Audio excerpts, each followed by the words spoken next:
दो सवाल ये आपसे पूछता है, कॉन्स्टिट्यूशन की क्या जरूरत है और कॉन्स्टिट्यूशन कैसे बनाया जाता है। In context to India it will be talking about India's constituent assembly. तो इस चैप्टर के अंत तक आप ये जान जाएंगे कि कॉन्स्टिट्यूशन होता क्या है, कॉन्स्टिट्यूशन सोसाइटी के लिए क्या कंट्रीब्यूशन देता है, कॉन्स्टिट्यूशन से कैसे एलोकेशन ऑफ पावर होती है, और भारत के संविधान को बनाने का जो प्रोसेस था उसको थोड़ा सा हम पढ़ेंगे, बहुत ज़्यादा एक्सेप्शनल डिटेल में नहीं, but necessary to understand the basic meaning और रिक्वायरमेंट्स ऑफ द कॉन्स्टिट्यूशन। अब सबसे पहला सवाल ये आपसे पूछता है कि हमें एक कॉन्स्टिट्यूशन की क्या ज़रूरत है, why do we need a constitution. उसके लिए ये पहले आपको एक मैजिकल वर्ल्ड में भेज देता है, यानी कि एक ऐसी जगह भेज देता है जहाँ पे बहुत सारी वेराइटी और डाइवर्सिटी ऑफ पीपल को एक ही जगह पे एक ही साथ रहना है। Now in a particular group there will be various people, Hindus, Muslim, Sikh, Christian, Parsis, Jain, Buddhist, ठीक है। These people will belong to different professions, these people will have different abilities, these people will different hobbies, different cultures, तो everything will be different. अब इनमें से आपको अगर एक common ground लेके आना है कहीं ना कहीं, आप अगर इन्होंने एक साथ रहना है, पहले तो first of all you have to agree that they have to live together. ऐसा नहीं हो सकता कि आप कल्चरल होमोजिनिटी के ज़माने में रहें, क्योंकि कल्चरल होमोजिनिटी का ज़माना नहीं है, मल्टी कल्चरल सोसाइटीज़ होती हैं, ठीक है। Now in this aspect who will decide all the rules of this group that is living together. अभी कंट्री की बात छोड़ दो, एक ग्रुप ही मान लो ऐसा है बस। तो राइट प्रॉपर्टी किसे ओन करनी अलाउ होनी चाहिए, हर बच्चे को स्कूल भेजना कंपलसरी होना चाहिए या नहीं होना चाहिए, इस ग्रुप की सेफ्टी और सिक्योरिटी के ऊपर या बाहरी ताकतों से इसे बचाने के लिए कितना खर्चा करना चाहिए, ठीक है, किस तरीके का सिस्टम बनाए जिससे एक ग्रुप दूसरे ग्रुप के अगेंस्ट डिस्क्रिमिनेट ना करें। कहने का मतलब आपस में इस ग्रुप को पीसफुली रहने के लिए क्या चाहिए, इसे चाहिए एक सेट ऑफ बेसिक रूल्स। क्या चाहिए? एक सेट ऑफ बेसिक रूल्स। और ये सेट ऑफ बेसिक रूल्स इस तरीके से बनाएं कि अगर कोई भी ग्रुप इसे वायलेट करे तो एक मैकेनिज्म होना चाहिए ताकि उस ग्रुप को उसके कॉन्सिक्वेंसेस फेस करने पड़े। So if there is no set of rules, every individual will be insecure simply because they would not know what members of this group could do to each other। आपको एक थोड़ा सा मैं D tour पे ले जाता हूं।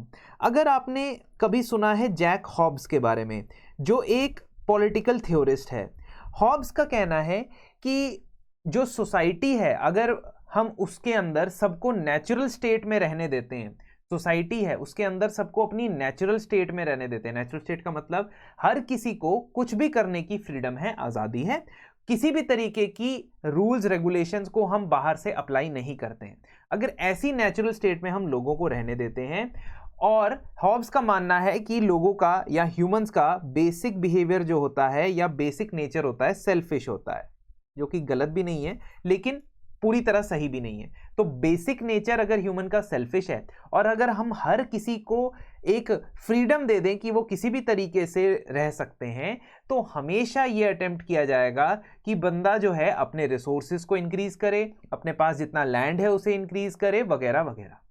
कहने का मतलब जब हॉब्स ने 17वीं शताब्दी में स्टेट की थ्योरी दी थी, या ये थ्योरी दी थी कि गवर्नमेंट की आवश्यकता क्या है, तो उनका यही लॉजिक था।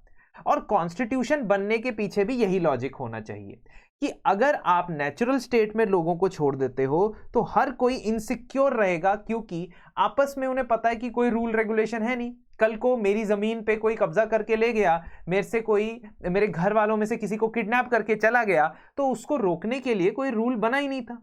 And that is what is important basic building block of a constitution. These rules should be there and they must be enforceable. कहने का मतलब कि अगर कोई इस रूल को ब्रेक करता है तो उसको उसकी पनिशमेंट मिलनी चाहिए। That is the most important thing, कि रूल्स बना देने से कुछ नहीं होगा, आपको एक सेट ऑफ रूल्स बनाना होगा जो एनफोर्सेबल भी हो। तो इसका मतलब why we need a constitution का पहला आंसर ये देते हैं that The first function is to provide a set of basic rules that allow for minimal coordination among the members of society. कम से कम कुछ set of basic rules पे आप agree करते हैं, आपने एग्री किया है कि आप बहुत सारी कम्युनिटीज आपस में एक साथ मिलकर रहेंगी, तो आप इन रूल्स को फॉलो करते हुए ही अपनी जिंदगी व्यतीत करेंगे, और अगर कोई इस रूल को वायलेट करता है तो उसको उसके कॉन्सिक्वेंसेस फेस करने पड़ेंगे. दूसरा रीजन ये बताते हैं, specification of decision making power. Constitution की दूसरी यूटिलिटी क्या है, दूसरा रिक्वायरमेंट क्या है कि किसे डिसाइड करना चाहिए कि कौन से लॉज बनेंगे, किसे डिसाइड करना चाहिए कि कौन से सब्जेक्ट से रिलेटेड कौन से लॉज बनेंगे और उसे कैसे इंप्लीमेंट किया जाएगा. तो even before you decide what rule should govern the group, you have to decide who will decide. समझ रहे हो कि लॉज बनाने की पावर किसको देनी है, कितने लेवल्स पे देनी है, ये डिसीजन मेकिंग पावर किसके पास होनी चाहिए, प्रेसिडेंट के पास कैसी पावर होनी चाहिए, मंत्रियों के पास या मिनिस्टर्स के पास कैसी पावर होनी चाहिए, पार्लियामेंट के पास कैसी पावर होनी चाहिए, ये सब डिसाइड करता है एक कॉन्स्टिट्यूशन. तो कहने का ये मतलब है कि a monarchical constitution can also be there, Soviet constitution जहां पे सिंगल वन पार्टी को कॉन्स्टिट्यूशनल स्टेटस मिल गया था, वैसा संविधान भी होना चाहिए. तो किसी भी कॉन्स्टिट्यूशन के अंदर डिसीजन मेकिंग पावर का एलोकेशन संविधान में किया जाता है. तो इसका मतलब second function of the constitution is to specify who has the power to make decisions in a society. Example के तौर पे अगर मैं आपको कहूं कि इस कंट्री में सुप्रीम कोर्ट की स्ट्रेंथ को इंक्रीज करने की पावर किसके पास है, who in our country has the power to increase the number of judges that make up the Supreme Court? The answer is Parliament. And this answer you get from the Constitution itself. आपको कहीं और से नहीं मिल रहा है, आपको संविधान से मिल रहा है. Similarly, इमरजेंसी डिक्लेयर करने की पावर भारत के देश में किसके पास है, नेशनल इमरजेंसी, स्टेट इमरजेंसी, ये डिक्लेयर करने की पावर प्रेसिडेंट ऑफ इंडिया के पास है. So it is clearly demarcated who has what decision making power, and that is why we need the constitution. But The most important reason why you need the constitution, या संविधान बनाने का सबसे important या basic requirement क्या है कि वो गवर्नमेंट की पावर्स को लिमिट करता है. देखिए, गवर्नमेंट तो बिना संविधान के भी बन जाती. कैसे? कोई राजा होता, उसने अपनी प्रजा को कन्विंस कर लिया है कि मेरे ये 10 लोग हैं और मैं और ये 10 लोग मिलके तुम्हारे ऊपर शासन करेंगे, जिसके बदले में तुम हमारे लिए काम करोगे, हमें टैक्स भरोगे, उसके बदले में हम आपको सड़कें वगैरह बना के देंगे और आपकी सिक्योरिटी का ध्यान रखेंगे. This can be done without constitution. There need not be an agreement. But what a constitution does is it defines the limit on the power of that Raja or the ruler, that in case tomorrow if he breaks this compact, अगर वो break करता है, breach करता है इस barrier को या उस लिमिट को जो उसके ऊपर लगाई गई है, तो उसको उसके कॉन्सिक्वेंसेस फेस करने पड़े. ठीक है, कहने का मतलब कि अगर आप डिसीजन मेकिंग पावर किसी एक अथॉरिटी को या 2 अथॉरिटी को दे दो, लेकिन उन सभी अथॉरिटीज की पावर पे लिमिट मत लगाओ, तो इसका मतलब क्या होगा कि कल को वो संविधान को ही बदल देंगे. They will change the constitution as and when they like, and when they change the constitution as much and as they like, they will change the nature of that state. ठीक है, तो कहने का मतलब कानून बनाने की पावर तो मिलनी चाहिए, लेकिन वो आर्बिट्ररी लाइसेंस नहीं होना चाहिए. जैसे यहां पे एग्जांपल दिया है कि अगर पार्लियामेंट को कानून बनाने की पावर दी गई है और कल को वो इस पावर का इस्तेमाल करके कुछ इस तरीके का कानून बनाए कि आप येलो कलर के कपड़े नहीं पहन सकते इस देश के अंदर, नहीं तो आपको जेल की सजा हो जाएगी. ठीक है, इस तरीके का अगर आर्बिट्ररी कानून पार्लियामेंट ने बना दिया और यह कहा कि संविधान में मुझे पावर दी गई है, तो इस आर्बिट्ररीनेस को चेक कौन करेगा? How are you going to check arbitrariness? और यहाँ पे बड़ी सारी एग्जाम्पल दी गई है आर्बिट्ररीनेस की, कि किसी के स्किन कलर को देख के उसको अरेस्ट कर लेना, या किसी एक रिलीजन को प्रेफरेंस देना दूसरे रिलीजन के ऊपर कि इस रिलीजन के बंदे को हम गवर्नमेंट एम्प्लॉय बनाएंगे, दूसरे रिलीजन के बंदे को गवर्नमेंट एम्प्लॉय नहीं बनाएंगे. ये सारे के सारी चीजें कर सकती थी सरकारें अगर कॉन्स्टिट्यूशन में लिमिटिंग फैक्टर्स नहीं होते, यानी कॉन्स्टिट्यूशन उनकी पावर को लिमिट नहीं करता. इसलिए सबसे बहुत ही भीषण जरूरी, सबसे important aspect what is that of the constitution, it is that the government has some powers on themselves. These are the limits that are going to be imposed on the government, and these limits are fundamental in the sense that the government must never trespass them. तो अब आपको fundamental शब्द से क्या आना चाहिए याद? Fundamental rights. हमारे संविधान में एक सेट ऑफ फंडामेंटल राइट्स है जो क्या काम करते हैं, एग्जैक्टली यही काम करते हैं, वो सरकार की पावर के ऊपर, गवर्नमेंट की पावर के ऊपर लिमिट्स लगाते हैं। So citizens have the right to some basic liberties, freedom of speech, freedom of conscience, बहुत सारी आज़ादियां उनको दी गई हैं, बहुत सारे अधिकार उनको दिए गए हैं।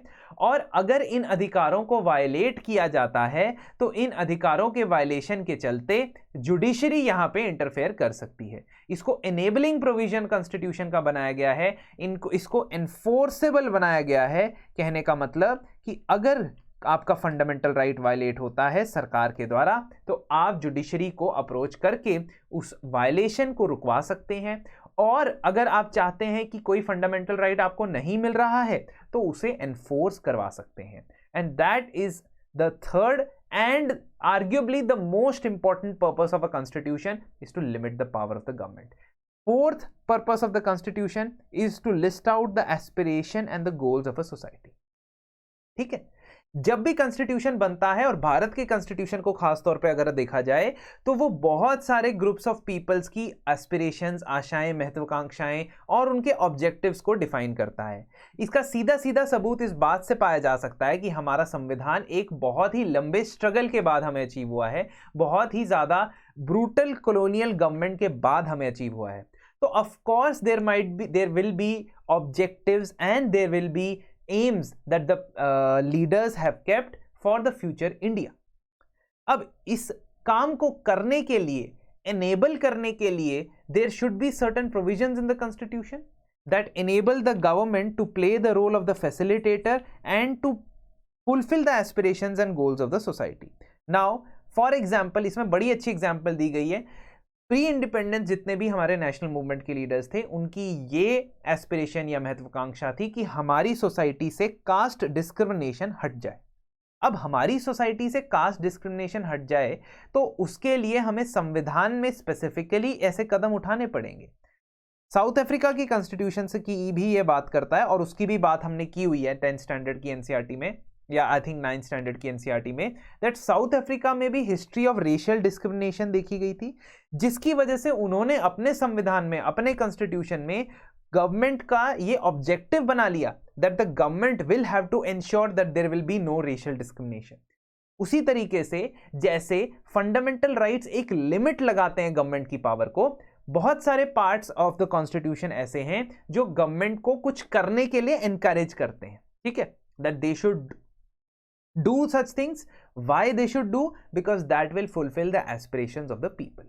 तो फ्रेमर्स ऑफ द कॉन्स्टिट्यूशन जो हमारे थे उनके हिसाब से एक मिनिमम डिग्निटी के लिए और सोशल सेल्फ रिस्पेक्ट के लिए एक बंदे को क्या चाहिए, उसे मटेरियल वेलबींग चाहिए, एजुकेशन चाहिए, इनइक्वालिटी नहीं होनी चाहिए सोसाइटी के लिए, इसका मतलब उसे वेलफेयर चाहिए, ओल्ड एज सिकनेस में उसे हेल्थ चाहिए, अनएम्प्लॉयमेंट में उसे अलाउंस चाहिए। तो ये सारी चीज़ें जो है ये आप हमारे संविधान में पाएंगे कि आपको मिल जाएंगी।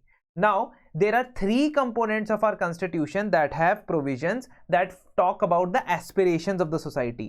That talk about, ये कभी भी आपको MCQ में भी पूछा जा सकता है कि ideally हमारे aspirations और हमारे ऑब्जेक्टिव्स जो हैं सोसाइटी के अंदर उसको कहाँ पे, या गोल्स ऑफ अ सोसाइटी, वो आपको संविधान के कौन से पार्ट में मिलेंगे? वो आपको मिलेंगे 3 जगह पे।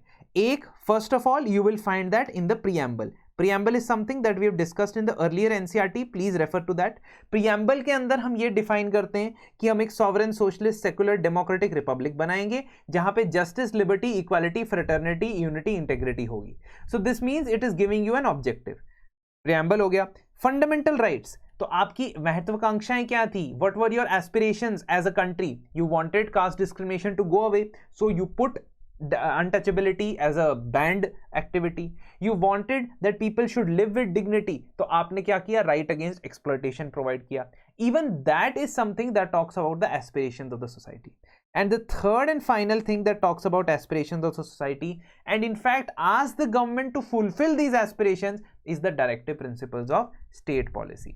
तो ये directive principles of state policy या DPSP जो है हमारे संविधान की, ये गवर्नमेंट को एनेबल करते हैं कि आप जी कदम उठाएं और जितने भी एस्पिरेशंस हमने लिस्ट आउट किए हैं यहाँ पे उसे फुलफिल करने में आपका योगदान चाहिए। So fourth function of a constitution is to enable the government to fulfill the aspirations of a society and create a just society, है ना। तो फ्यूचर में फॉरवर्ड लुकिंग एक तरीके से संविधान होना चाहिए, ठीक है। यहां पे दो कॉन्स्टिट्यूशंस की एग्जाम्पल भी देता है ये, साउथ अफ्रीका या दक्षिण अफ्रीका के कॉन्स्टिट्यूशन की एग्जाम्पल भी देता है कि the government has to take so and so measures. Similarly Indonesia की भी एग्जाम्पल देता है कि वो नेशनल एजुकेशन सिस्टम को बनाए और पुअर डेस्टिट्यूट चिल्ड्रन को पढ़ाई के लिए प्रोत्साहित करे। हमारे संविधान में भी है article 21A, that is right to free and compulsory education.